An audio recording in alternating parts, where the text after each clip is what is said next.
بسم اللہ الرحمن الرحیم۔ السلام علیکم ورحمۃ اللہ وبرکاتہ۔ پیارے ناظرین، آج اس ویڈیو میں بات کرنے والے ہیں حضرت ابراہیم علیہ السلام کے بارے میں۔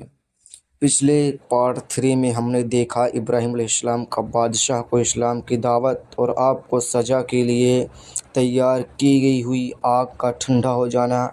آئیے اس ویڈیو میں ابراہیم علیہ السلام کے حضرت حاجرہ رضی اللہ تعالیٰ عنہ کے مختصر سیرت اور پرندوں کے زندہ ہونے والے عبرتناک واقعے پر غور کریں گے۔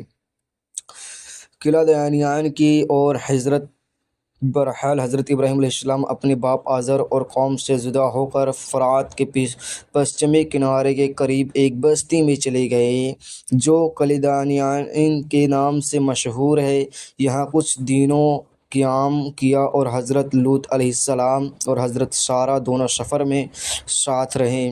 کچھ دنوں کے بعد یہاں سے ہاران کی اور چلنے گئے اور وہاں دین اسلام کی تبلیغ شروع کر دی، مگر اس مدت میں برابر اپنے باپ آزر کے لیے بارگاہ الہی میں استغفار کرتے اور اس کی ہدایت کے لیے دعا مانگتے رہے، اور یہ کچھ اس لیے کیا کہ وہ نہایت دل کے نرم رحیم اور بہت ہی نرم دلوں اور بردبار تھے۔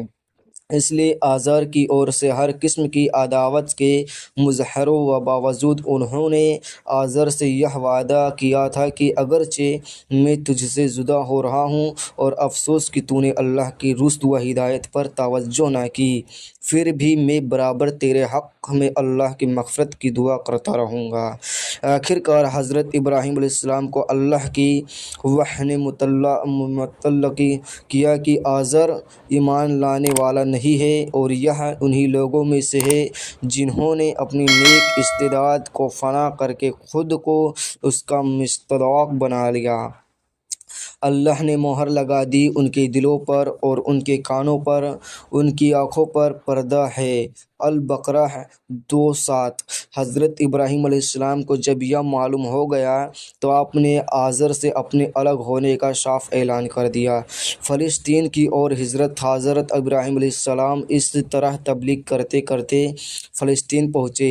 اس سفر میں بھی ان کے ساتھ حضرت سارہ، حضرت لوط علیہ السلام اور لوط کی بیوی تھی۔ حضرت ابراہیم علیہ السلام کے پشچمی حصے میں ٹھہرے۔ اس زمانے میں یہ علاقہ کنعانیوں کے اقتدار میں تھا۔ پھر قریب ہی شکم نابلس میں چلے گئے اور وہاں کچھ دنوں ٹھہرے رہے۔ اس کے بعد یہاں بھی زیادہ دنوں قیام نہیں فرمایا اور مغرب کی طرف بھی بڑھتے چلے گئے، یہاں تک کہ مصر تک پہنچے۔ حضرت حاجرہ رضی اللہ تعالیٰ عنہ کی مختصر سیرت۔ تمام روایتوں سے اس قدر یقینی معلوم ہوتا ہے کہ حضرت ابراہیم علیہ السلام سے اپنی بیوی سارہ اور اپنے بھتیجے حضرت لوط علیہ السلام کے ساتھ مصر تشریف لے گئے۔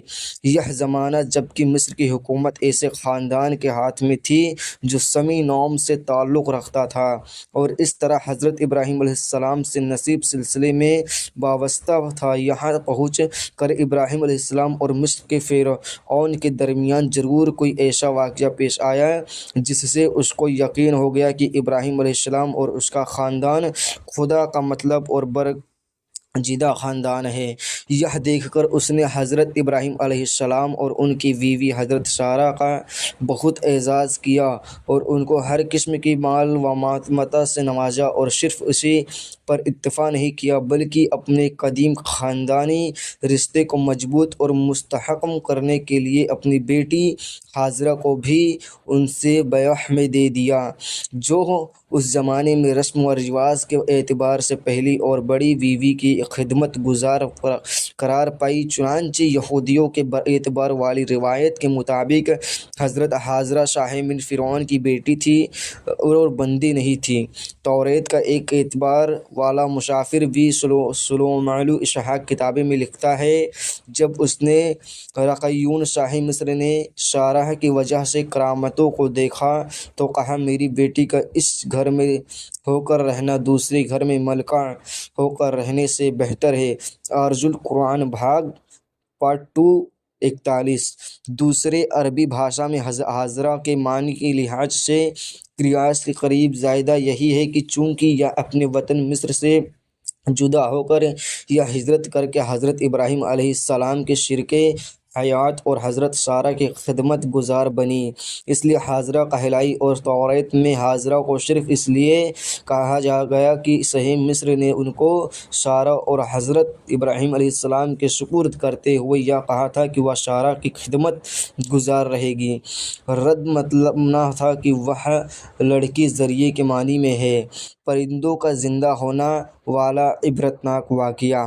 حضرت ابراہیم علیہ السلام کی زندگی کے کچھ واقعے ان کے بیٹوں حضرت اسماعیل اور حضرت اسحاق سے جڑے ہوئے ہیں۔ مناسب سمجھا گیا کہ ان واقعوں کو ان دونوں نبیوں کے حالات میں ہی بیان کیا جائے۔ یہی حال ان واقعوں کا ہے جن کا تعلق ان کے بھتیجے حضرت لوط علیہ السلام سے ہے۔ البتہ حیات بعد الممات، مرنے کے بعد کی زندگی سے متعلق واقعہ یہاں بیان کیا جاتا ہے۔ حضرت ابراہیم علیہ السلام کو چیزوں کی حقیقت معلوم کرنے کی تلاش اور طلب کا طبعی ذوق تھا، اور وہ ہر چیز کی حقیقت تک پہنچنے کی کوشش کو اپنی زندگی کا خاص مقصد سمجھتے تھے، تاکہ ان سے ذریعے ایک حق جیت اللہ کا جل اللہ کی ہستی، اس کے ایک ہونے اور اس کی مکمل قدرت کے بارے میں علم و یقین کی حد تک علم کے بعد تحقق یقین ہی حق حاصل کر لے۔ اس لیے حضرت ابراہیم علیہ السلام نے حیات بعد الممات یعنی مر جانے کی بعد جی اٹھنے سے متعلق اللہ تعالیٰ سے یہ سوال کیا کہ وہ کس طرح ایسا کرے گا۔ اللہ تعالیٰ نے ابراہیم علیہ السلام سے فرمایا، اے ابراہیم، کیا تم اس مسئلے پر یقین اور ایمان نہیں رکھتے؟ ابراہیم علیہ السلام نے فوراً جواب دیا، کیوں نہیں، میں بنا کسی سنکوچ کے اس پر ایمان رکھتا ہوں، لیکن میرا یہ سوال ہے ایمان و یقین کے خلاف اس لیے نہیں ہے کہ میں علم الیقین کے ساتھ ساتھ عین الیقین اور حق الیقین، اگر کسی مسئلے کے بارے میں دلیل و برہان کے ذریعے ایسا علم حاصل ہو جائے کہ شک و شبہ جاتا رہے تو اس کیفیت کی علم الیقین کہا جاتا ہے۔ اور اس کا دوسرا درجہ یہ ہے کہ اس علم کو مشاہدوں اور محسوسات سے بھی توثیق ہو جائے تو اس کو عین الیقین کہا جاتا ہے۔ اس کے بعد تیسرا اور آخری درجہ حق الیقین کا ہے۔